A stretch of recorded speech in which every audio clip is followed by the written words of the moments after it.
Hey everyone, it's Bryce from Hey Blue here, and today I'm going to be sharing with you my story as an umpire, how and when I started, and what and how I'm doing today as an umpire, as there's a pretty big difference of how I felt about it then and how I feel about it now, and how it started and how it's going.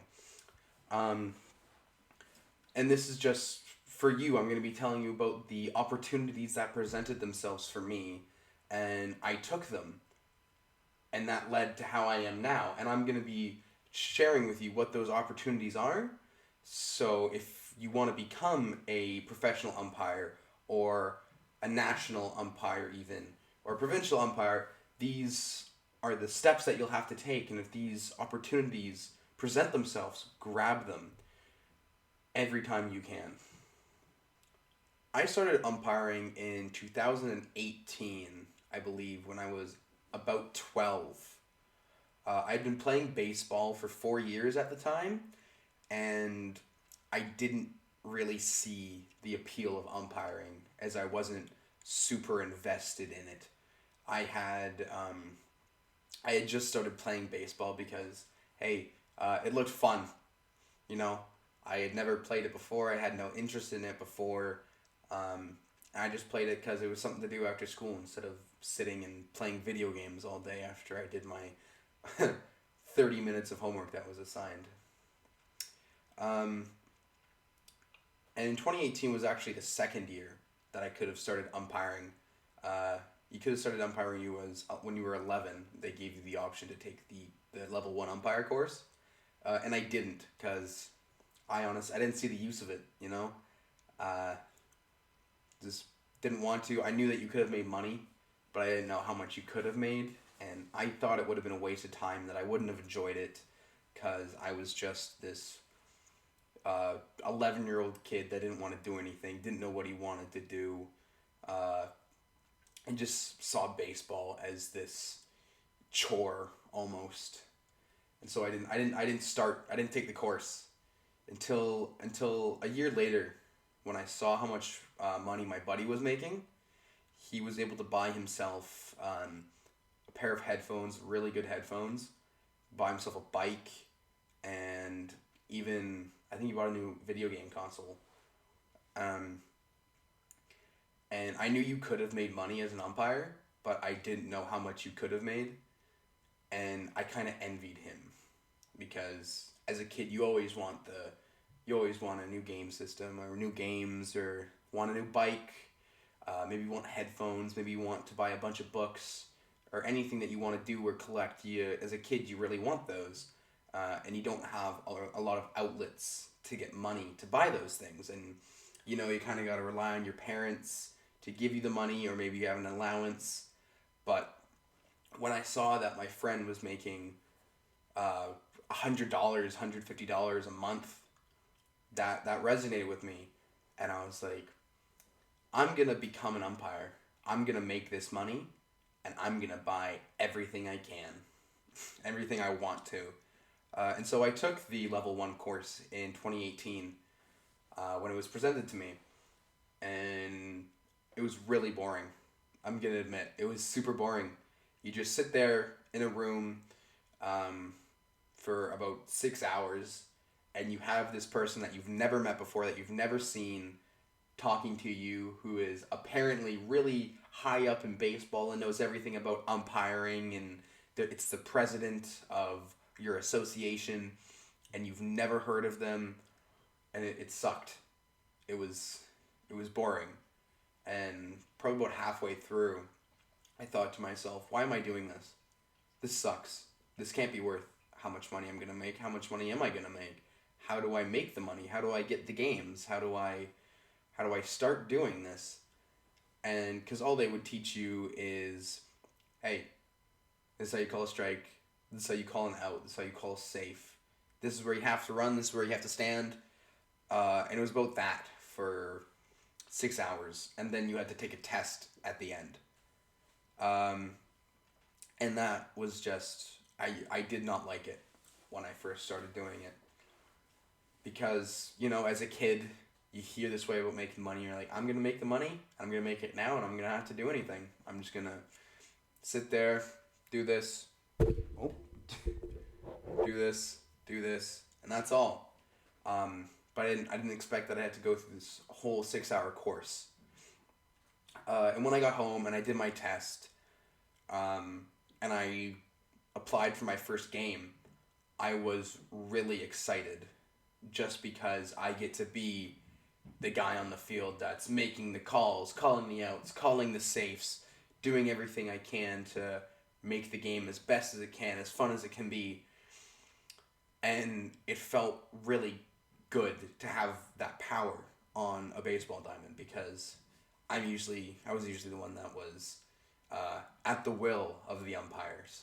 After that year passed, I looked at what I did for that year, and if my baseball performance slipped, I was 12. If my grades had gotten worse, and if I still liked to do it, and I'd kind of involved all of those variables, and thought to myself, is this something that I really want to keep doing for the next few years? Do I want to keep putting myself out there and going through the hassle of looking through the app that we have to get games, and just sitting there for 2.5 hours when I could have been doing something different with my weekend. And I thought to myself, well, what am I gonna do? Because all of these things that were there were saying, hey, you don't exactly want to do this. It seems like a hassle. But then I looked back and I looked at the positive things. I'm not a lot, but as a 12-year-old, I made good money that year. I was able to buy things that I wanted that I didn't have to hassle my parents to give me money for. I was able to get the cash, or use the cash that I had got for the games to buy gifts for friends, for myself, for my parents, mainly for myself. But when I took that into consideration, and that once I get good at this, I could be making more money, I decided to stick with it and just see how it went for another year. So in 2019, I believe I took my level 2 course. Yeah, I took my level 2 course. Hard to remember. I took my level 2 defensive course, which is a lot of base umpire mechanics, and they teach you a bunch of rotations in this course that they didn't teach you in the first course. And when they told us that after this we'd be able to umpire higher levels at a higher degree of baseball, I kind of got excited because I got bored of the levels that I was working, because a lot of the levels that you work when you first start out are really boring. You work Pee-wee and Mosquito, which are Pee-wee, they don't pitch, and there aren't any strikeouts, and there's a lot of overthrows, and all of that. And then with Mosquito, it's the same thing, but they pitch. And there's a lot of walks, there's a lot of swings at balls that are above the head, and games relatively go super slow or super fast. And it's mainly the former of what they go.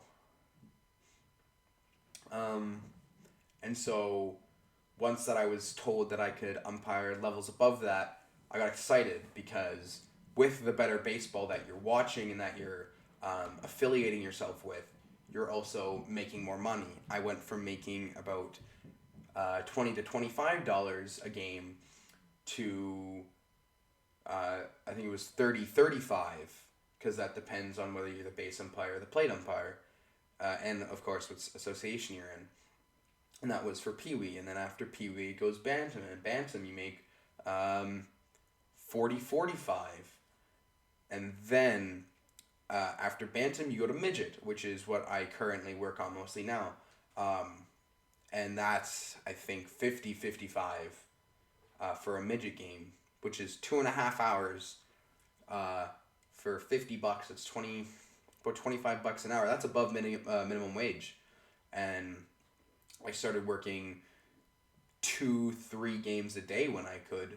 And when tournaments came, that was where you got the big bucks, because you sat at the baseball diamond at about 7 a.m. You come with a little cooler of Gatorade, lunch, water, snacks. Um, you umpire maybe 3 or 4 games a day, and you leave with $200 in your pocket. And that's when umpiring really became a like of mine, because I really got interested and involved in baseball, which is a sport that I really started to love. And now I'm part of it in 2 different ways. I get to play it and I get to officiate it, which is what was, in my view, best of both worlds with baseball. Because every year that the baseball season starts again, I get excited for both reasons.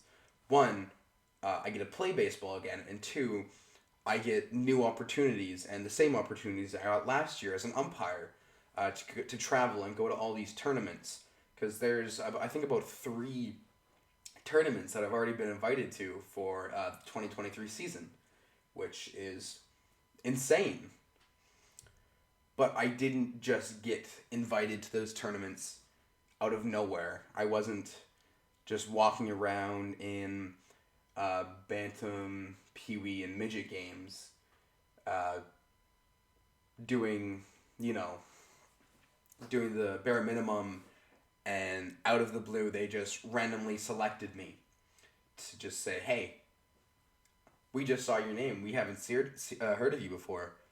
Come on up. We'll teach you how to do these things, and we'll get you in these tournaments. Um, that's not how it goes whatsoever. If you're wanting to evolve as an umpire and get to the higher levels, the opportunity that presented itself for me that got me all of my opportunities in tournaments and traveling was just a mentorship that our umpire in chief told me about.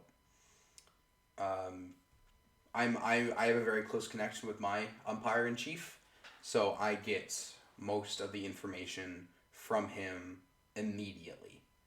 And I was told about a mentoring opportunity that was available for the umpires that wanted it, and there were limited spots and there that were available. And he asked me if I wanted to take it, and I said absolutely. How this worked was there would be 3 or 4 umpires from Baseball Canada that would come to our association and watch these umpires work and mentor them and shape them into how they can become better and how they can improve same things and what they can get rid of that they do. And then they would create these files of us that they would store in the Baseball Canada directory. And once I had finished that tournament and that mentorship, my name was put into the Baseball Canada directory and the bigger part of the BCBUA directory. And after that, I didn't think anything of it. I didn't give it a second thought. And then I got invited to an academy in Kamloops, where it was the same thing, but they took us out to Kamloops, and it was this really big PBL tournament that they had yearly called the Best of the West, I believe it was called. And they have these they have these teams from BC, from Edmonton, from Washington State, and a few other teams from Alberta, outside of Edmonton, that came to Kamloops, and they would play in this big baseball tournament. And it was also used as a way to grade us, the umpires that were invited up, to evaluate them and once again show them, hey, this is what you're doing right, this is what you're doing wrong, get rid of this, at a higher level. And so every morning they would get us up at about 7 o'clock, and we would be at the diamond about 7:30, 8 o'clock for morning lessons, where they would take us on to a smaller diamond, and then we would be worked hard to the bone. We would be worked on our stances, on our rotations, on our pivots, and um, all of these different critiques we would be able to implement into our games. And once we finished that, we were given a test. We didn't take a test. We were given a test, and we were given its answers to get our level 3 certification. So level 3 certification is, so level 1 certification, I'll go through the levels, is you have jurisdiction over your association. So that would be, of course, in British Columbia, you would have Aldergrove, Langley, in the lower mainland, Aldergrove, Langley, Surrey, Abbotsford, and those are the main four. You had jurisdiction over wherever you came from. So I would have jurisdiction over Langley, and that was it really. In level 2, it branched out a little bit more. You could go, I think it was within 45 minutes or half an hour or whatever, within your main association. And you could travel throughout the province, but you weren't really picked first. Level 3 is where you are priority for provincial travel. And then there's level 4, which is national, so you could go anywhere in Canada, and you are priority. And then level 5 is international, where they take you anywhere through any country, which is really exciting to think about. And once I finished this clinic, or this academy, they would evaluate you. They would have you take your test, and then they would give you your evaluation and present to you whether the instructors think you deserved to be a level 3. So they would sit you down, they would kind of interview you a little bit, and then at the end they would just say, hey, we think you got what it takes to be a level 3 umpire. Just change this, swap this up a bit, or I think you need a little bit more time, a little bit more training to be a level 3 umpire. And so after that, I went back home, and I was excited. I was a level 3 umpire. I got a bit early. I think I got a year early. I was supposed to wait another year until I could take it. But then again, I thought nothing of it. I'm level 3. I'll be emailed about a few minor tournaments that I'll get to do. Won't get to do a whole lot throughout this year. Maybe, it's halfway through the year. Not a whole lot will present itself.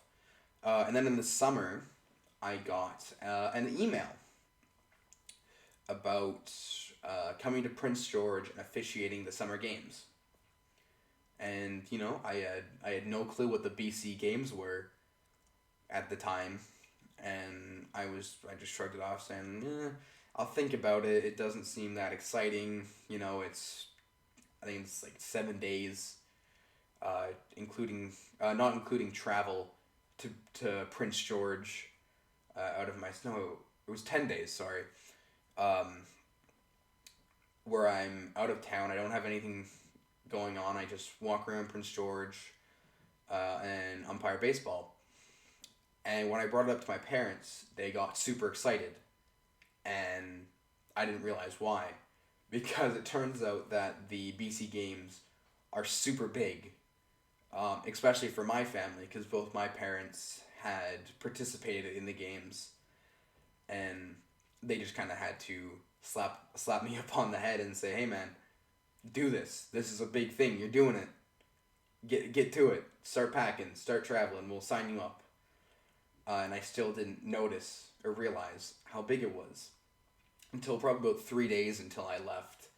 And I was all packed and I was finishing up everything I needed to do. And my parents were super excited and I was excited to go back to Prince George where I had used to live. And then once I got on the bus, and I was about 3 hours into the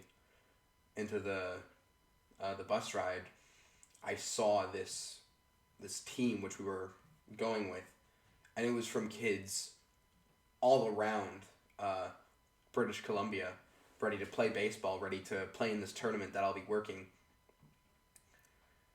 And once I actually got to Prince George and I saw this huge establishment and all these different spots where they had these signs saying Prince George Summer Games 2022, I realized how big this was.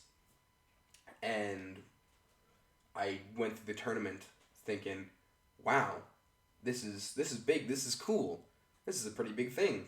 It's cool that I'm a part of this, but then again, I'm not really batting an eye thinking how much progress I've made in such a short amount of time. Because after the tournament, we were evaluated again, and my supervisor sat me down and he said, "Bryce, you're a great umpire. You're doing good. But the biggest thing that amazes me is we didn't know who you were a year ago, because the mentorship that I took, it was 2021, September 2021 that I went through that that mentorship, the initial mentorship, and my supervisor said, yeah, we had no clue who you were less than a year ago. We didn't know you. We didn't know your name. We had no clue what you were like. And in less than a year, you've went to this academy. You've worked your way up through that and past that. And now you're in Prince George, 9-10 hours drive from home, officiating this tournament that you had no clue about that was this big."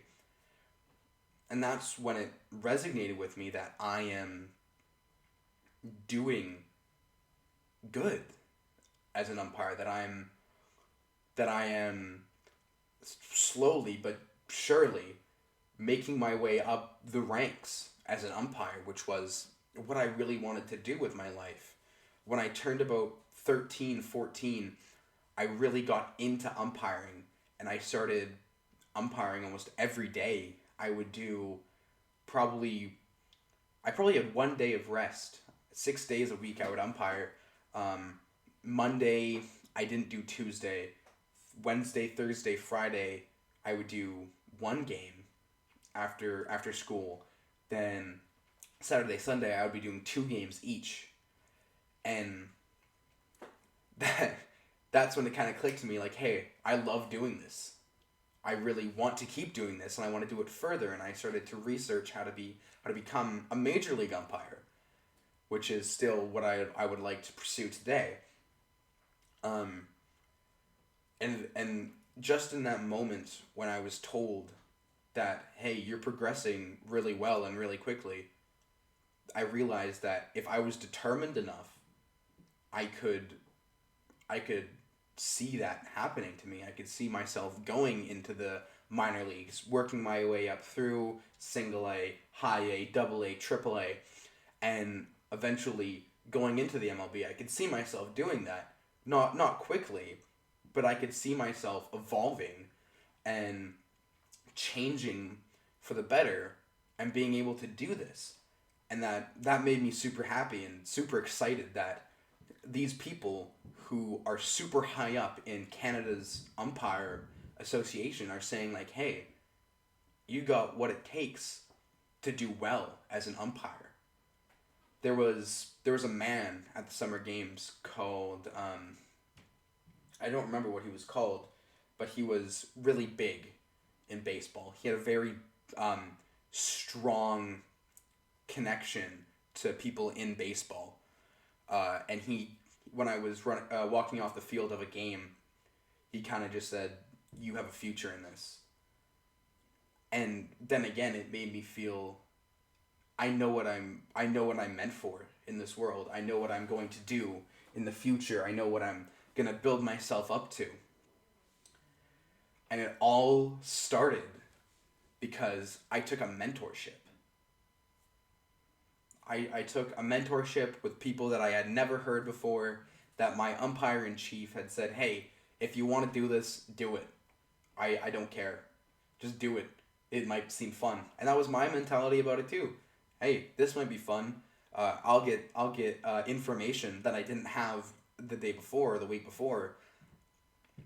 And now I'm traveling 2, 3, 4 times a year to these tournaments, and I'm en route to go to professional school to become a professional umpire, and hopefully one day make it to the MLB.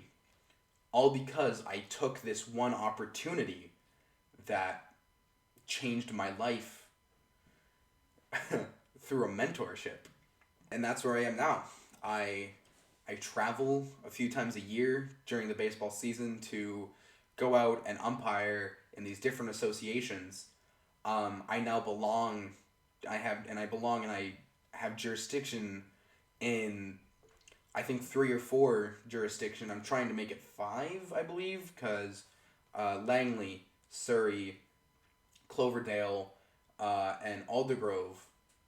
I now work in all of these associations because I was able to work upon myself as an umpire and change everything that I wanted to do and become better at it, all because of this one mentorship that I took and this one opportunity that presented itself that I grasped.